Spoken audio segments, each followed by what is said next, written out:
Hello friend, good morning. मैं अर्जुन देवासी स्वागत करता हूं आपका शौर्य स्टूडियोज में।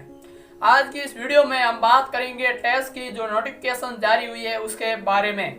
तो इस वीडियो में आप कंप्लीट डिटेल जानेंगे टेस्ट यानी टेक्निकल एंट्री स्कीम के तहत आप इंडियन आर्मी में किस तरह ऑफिसर लग सकते हैं और अभी जो हाल ही में नोटिफिकेशन जारी हुई है इंडियन आर्मी की तरफ से उसमें क्या क्या रिक्वायर्ड है, क्या क्या क्वालिफिकेशन है, कब आवेदन मांगे जा रहे हैं, वो सब की पूरी डिटेल आप इस वीडियो में जानेंगे।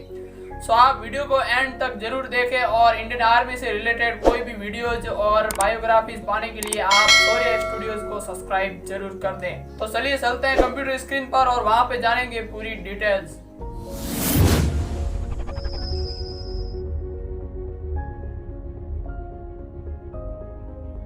Indian army permanent commission 10+2 technical entry scheme यानी कि टेस्ट की full form basically technical entry scheme होती है और ये इसका 44वां कोर्स है। और इसमें सबसे पहले हम बात कर लेंगे आपकी क्वालिफिकेशन क्या होनी चाहिए। तो application are invited for unmarried male candidate. सबसे मेन बात इसमें आप अनमैरिड होने चाहिए और वो भी मेल कैंडिडेट, और पास 10+2 examination with physics, chemistry and mathematics. Basically अगर आपने 12th PCM से की है तो आप इसके लिए एलिजिबल हो और आप परमानेंट कमीशन इंडियन आर्मी में एज ए ऑफिसर पा सकते हैं। अब हम बात करेंगे एलिजिबिलिटी में नेशनलिटी की, यानी कि कहाँ की राष्ट्रीयता होनी चाहिए। तो सबसे पहले भारत का नागरिक और अनमैरिड मेल होना चाहिए। इसके अलावा सिटीजन ऑफ इंडिया और सब्जेक्ट ऑफ नेपाल, यानी कि नेपाल से कोई भी हो तो वो इसके अंतर्गत अपना आवेदन दे सकता है। और a person of Indian origin who has migrate from Pakistan, Burma, Sri Lanka, Ethiopia, Vietnam with intention of permanently settle in India provide that candidate belong category. यानी कि अगर कोई candidate Pakistan, Burma, Sri Lanka, east African country of Kenya, Uganda, United Republic of Tanzania, ज़ैम्बिया, Malawi, जायरे, Ethiopia और Vietnam से कोई भी अगर आकर के इंडिया में बसता है और उसका इंटेंशन परमानेंटली इंडिया में सेटल होने का है तो वो इसके लिए अप्लाई कर सकता है। और इसके लिए आपको जो सेंट्रल गवर्नमेंट से एक डॉक्यूमेंट इश्यू होता है, सर्टिफिकेट, उस इश्यू के सर्टिफिकेट के आधार पर आप इस टेस्ट के लिए अप्लाई कर सकते हैं। और जो सेंट्रल गवर्नमेंट द्वारा जो जारी होता है वो अगर कोई नेपाल से गोरखा है तो उसके लिए कोई आवश्यक नहीं है, वो इंडियन सिटीजन की तरह ही ज्वाइन कर सकता है। इसके बाद में SSB और ज्वाइनिंग ट्रेनिंग से पहले SSB आपके सारे डॉक्यूमेंट वेरीफाई करेगी। उसके बाद में आपको ट्रेनिंग के लिए या SSB इंटरव्यू के लिए बुलाया जाएगा। नोट में दिया हुआ candidate must undertake not a married until they complete their full training. यानी कि इसके अंतर्गत ये शर्तें हैं कि आप ट्रेनिंग पूरी होने से पहले मैरिज या शादी नहीं कर सकते। अगर किसी कैंडिडेट ने शादी कर ली है, 20 में ही शादी कर ली है, तो उसको वहाँ से निकाल दिया जाएगा। यानी कि आप बेसिकली कह सकते हैं कि पूरी ट्रेनिंग पूरी किए बिना आप शादी नहीं कर सकते। और अगर आपने 20 में शादी कर ली तो आपको जो भी वहाँ से निकाल दिया जाएगा और उसके बाद में जो भी आपको गवर्नमेंट ने दिया वो आपको सब रिफंड करना पड़ेगा। अब बात करेंगे एज लिमिटेड की। तो इसमें कैंडिडेट को 16.5 साल से 19 साल के बीच में आपकी एज होनी चाहिए। और इसमें आपका 2 जुलाई 2001 से 1 जुलाई 2004 के बीच में आपकी डेट ऑफ बर्थ होनी चाहिए। अगर आपकी है तो आप इसके लिए अप्लाई कर सकते हैं। और इसमें आपके जो डेट ऑफ बर्थ है उसमें आपके सीनियर सेकेंडरी के जो डॉक्यूमेंट है, स्कूल सर्टिफिकेट है, उसके आधार पर ही आपकी एज जांची जाएगी। इसके अलावा candidate should also note that once a date of birth has been claimed the entry in the record, no change will be allowed subsequently and any ground whatsoever। यानी कि अगर कोई भी डॉक्यूमेंट से छेड़छाड़ की हुई है एज के बारे में तो वो डॉक्यूमेंट आपका मान्य नहीं होगा और उसके लिए आप अप्लाई नहीं कर सकते हैं।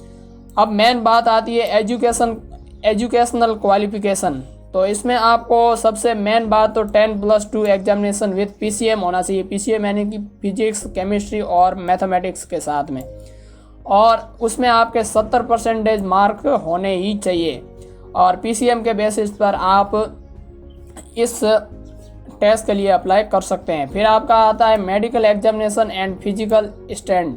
तो इसके लिए जो ऑफिसर सिलेक्शन के लिए जो होती है वही आपकी फिजिकल और मेडिकल एग्जामिनेशन वो सेम ही इसमें भी रहेगी। और इसके लिए आप ये जो वेबसाइट दी हुई है इंडियन आर्मी की, इसके थ्रू आप जान सकते हैं कि आर्मी में ऑफिसर के लिए क्या क्या फिजिकल स्टैंडर्ड है।